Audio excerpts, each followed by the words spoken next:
Welcome to New Possibilities. I speak truth to power without fear.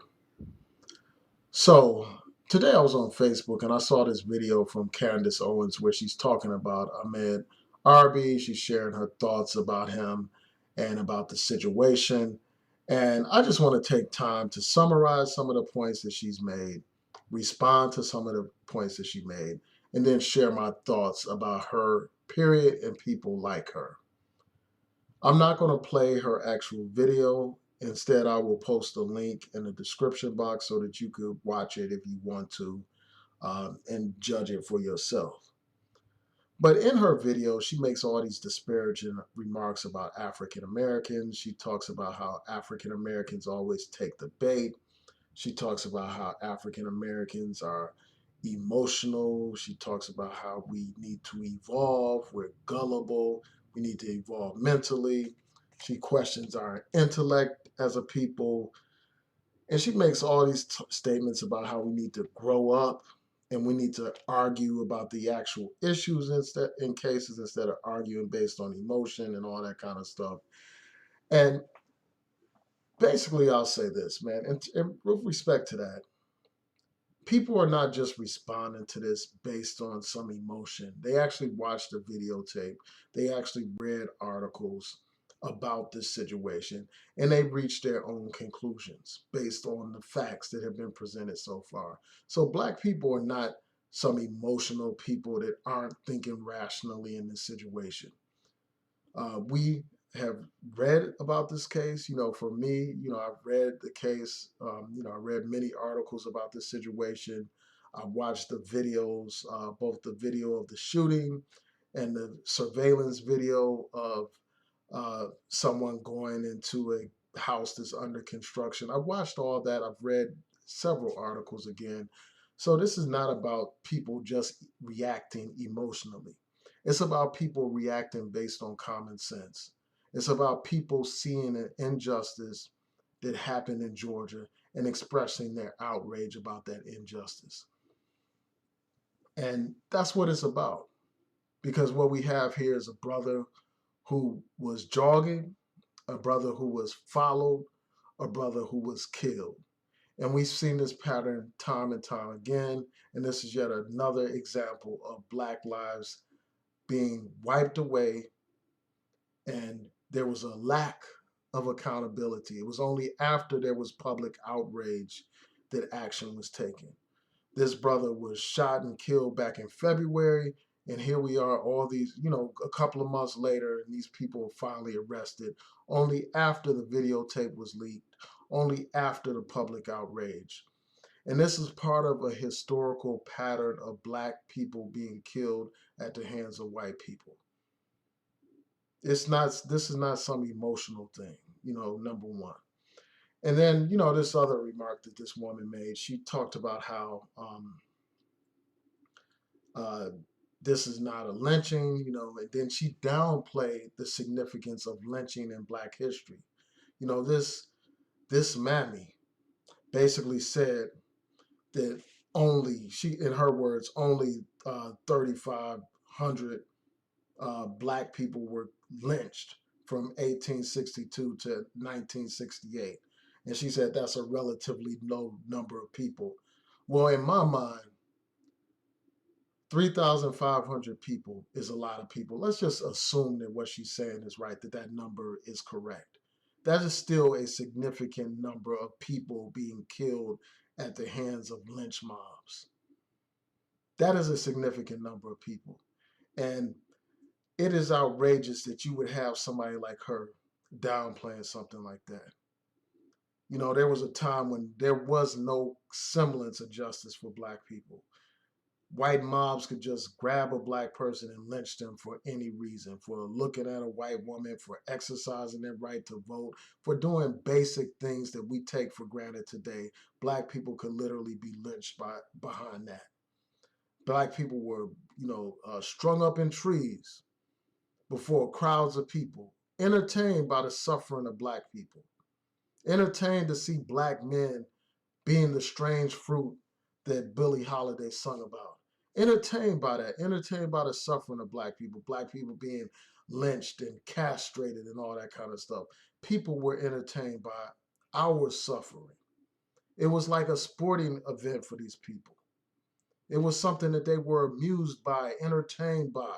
They were entertained to see black people have their limbs chopped off. They were entertained by seeing black people burned at the stake. And you have this buffoon, this simpleton, downplaying all of those lives lost, talking about that's a relatively low number of people dead. What the hell is wrong with you? And then she says that there are no lynchings taking place in America. Because she's going by a narrow definition of what it means to be lynched. She's thinking in terms of a lynch mob like back in the day, back in the 1800s or 1960s or something like that. That's what she's thinking about. But technically, a lynching is not just limited to something like that. It's not limited to a mob of people hanging someone from a tree.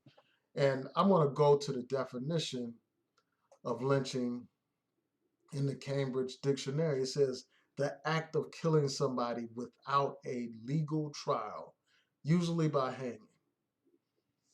So it says usually by hanging, which means that it's not necessarily limited by hanging. Killing of someone without a legal trial. And that's what we have in this situation. You have these two white men, Gregory McMichael and Travis McMichael, who took it upon themselves to act as judge, jury, and executioner. They took it upon themselves, instead of relying on the police to do their job, they got in their truck and they wanted to play the role of policemen.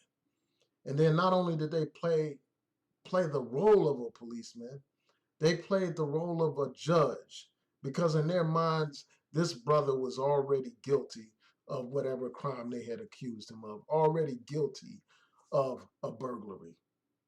So in their minds, he was already guilty. So they were going to place him under arrest.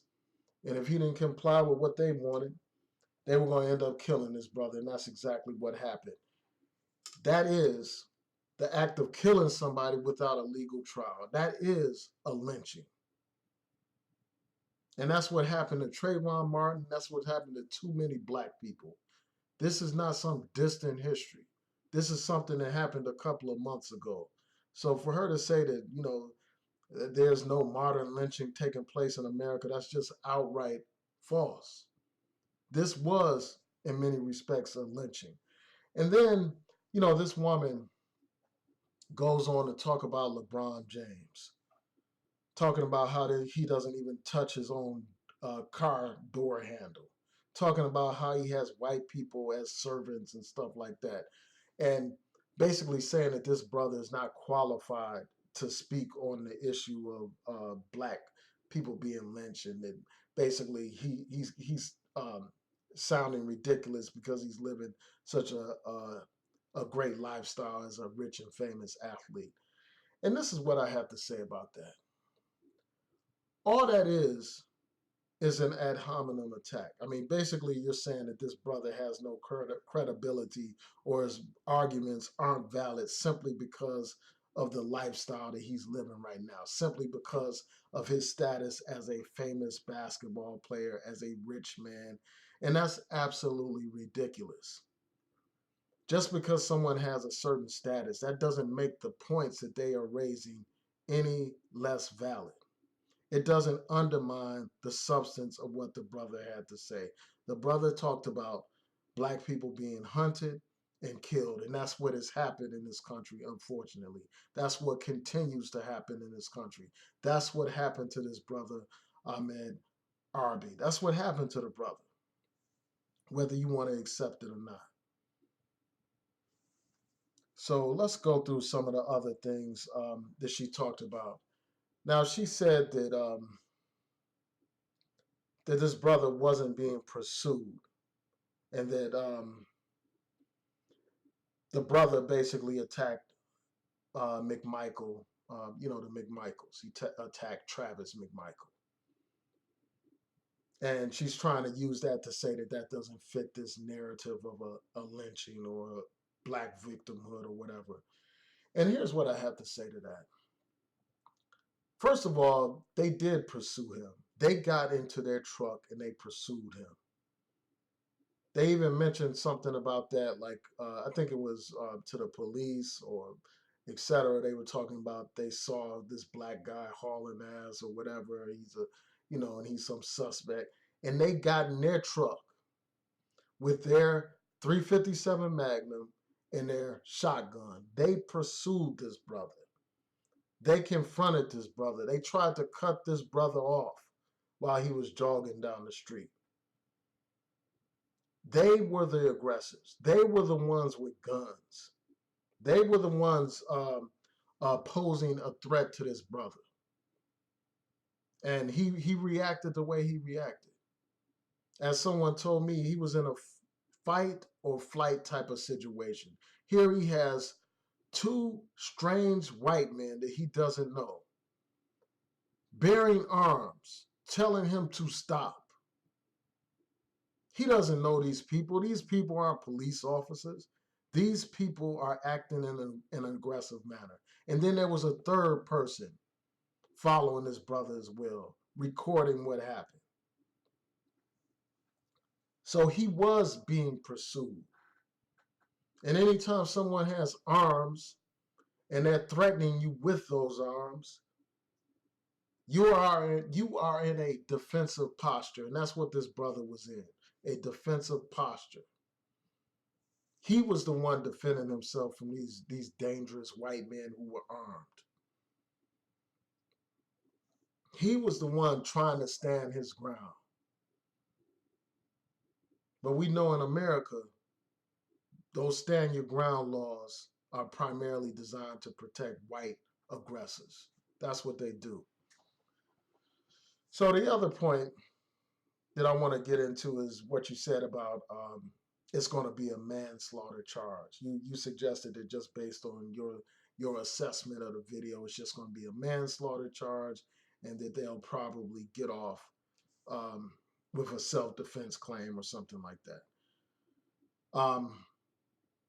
We now know that statement that it's going to be, your statement that it's going to be just a manslaughter charge has been proven to be false, because they have been charged with murder.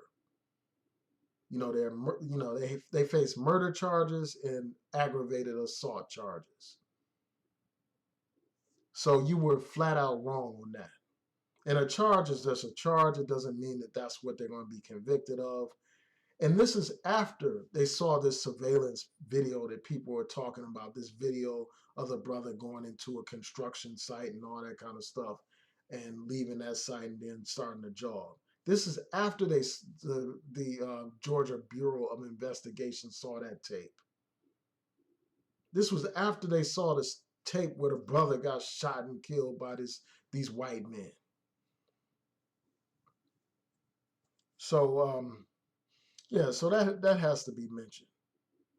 And, all this fuss that people were making about this particular video of him going onto this construction site, there are a couple of things that need to be said about that.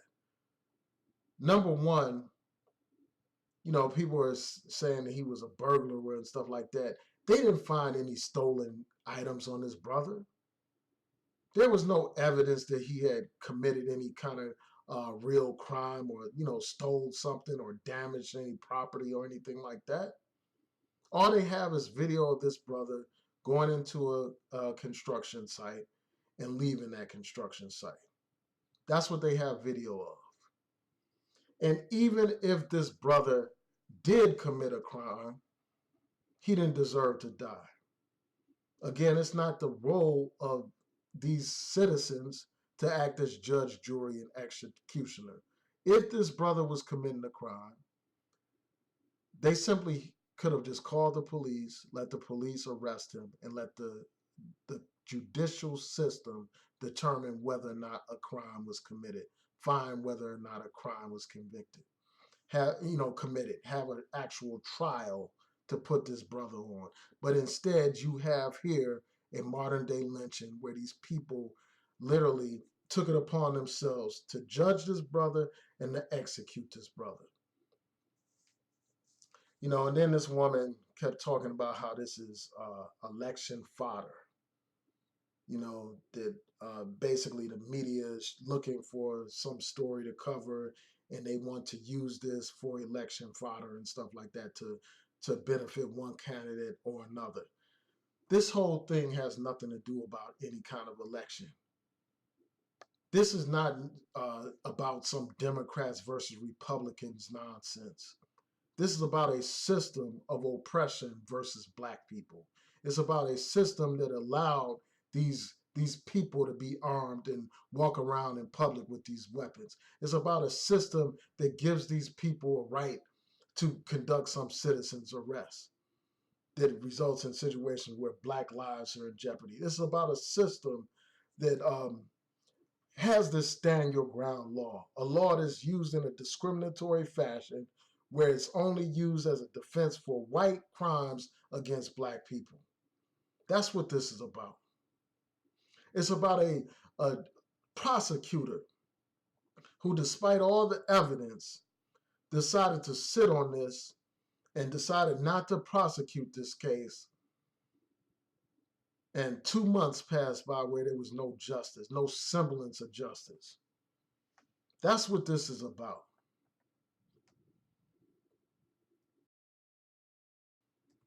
Showing disrespect. And another prime example of that is, here is a woman who has become some right-wing fanatic when before she cried out for help from those same civil rights organizations that she loves to criticize today. Cried out, talked about how she was a victim of racist threats. Cried out to them. And now she wants to pretend like race is not a reality. And that's another thing that she kept talking about, how this case is not about race. That's one of the points that this woman kept saying. This is not about race. This is about some guy engaged in suspicious activity, and that's why these people decided to pursue him and everything like that. This has nothing to do with race. That was one of her key points. But first of all, we know that if that was a white man that happened to be on that at that construction site, they wouldn't have given it a second thought. They wouldn't have thought twice about that. They wouldn't even question it. They wouldn't have questioned what that white guy was doing or anything like that. They probably wouldn't do that. But because you have a black man, he's already under a cloud of suspicion in these people's minds. And another thing is that whole narrative about a series of burglaries has been proven false. I posted another video where I shared an article about how there hadn't been no series of burglaries in the neighborhood. 7 weeks before, there was one reported burglary where somebody claimed that their gun was stolen from their truck or whatever. And it turns out it's the very same people that killed this brother. They were the ones complaining 7 weeks before this whole shooting took place. So there was no series of burglaries going on in this neighborhood. And that causes me to question the whole legitimacy or credibility of these two white men, Travis McMichael and Gregory McMichael. So again, this case is about race. It's about race in several respects. First of all, they wouldn't even thought twice if this was some white man going onto some construction site. They wouldn't have thought twice if it was a white man jogging. That wouldn't have brought anybody's attention to it. They wouldn't even thought about calling the police about some white man jogging in the neighborhood or some white man going to some construction site.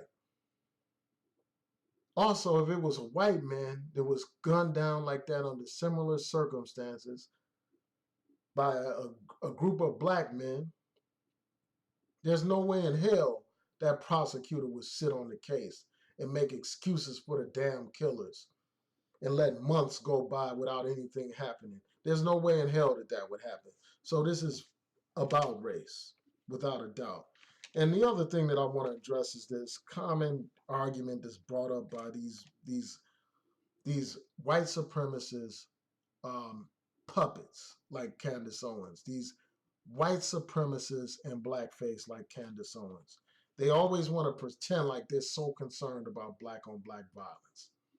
These people are only concerned about black on black violence when black people demand justice in situations like this, in situations where a black man or black woman is killed by white people. That's the only time you hear these people talking about some black on black violence. Otherwise, these people are quiet. Otherwise, you don't hear a peep from these people. That black on black violence talking point is just that, a talking point to counter legitimate demands for justice. It is a talking point designed to derail the discussion and have people talking about some black on black violence when the issue is brutality against black people. And the other thing is, these people keep perpetuating this lie that black people don't care about black on black violence, that black people don't get outraged about black on black violence, that black people do nothing about black on black violence. When all over this country you have people marching to stop the violence in their community, when all over this country you have all these community groups that are dedicated to ending the violence in communities of color, black communities all around this country. But yet and still, you have these kinds of people like this Candace Owens who want to pretend like that's not happening. They want to pretend like there is no outcry when black people are lost to quote unquote black on black violence. She mentioned this case out of Chicago. Me, like plenty of other YouTubers, have talked about that issue, and communities have expressed outrage about that as well. So this woman is just trying to derail the discussion instead of dealing with the real issues. Also, she made this point about this brother wearing khaki shorts. I looked up the autopsy and it doesn't say that he was wearing khaki shorts. It says that he was wearing cargo shorts and he had on athletic shoes. Cargo shorts and athletic shoes are fine for people to jog in. It's not difficult to jog in cargo pants or cargo shorts. It's not difficult to jog in that at all. So, all these ridiculous arguments that these people come up with to make excuses for white supremacy is just beyond me. It's just absurd. So,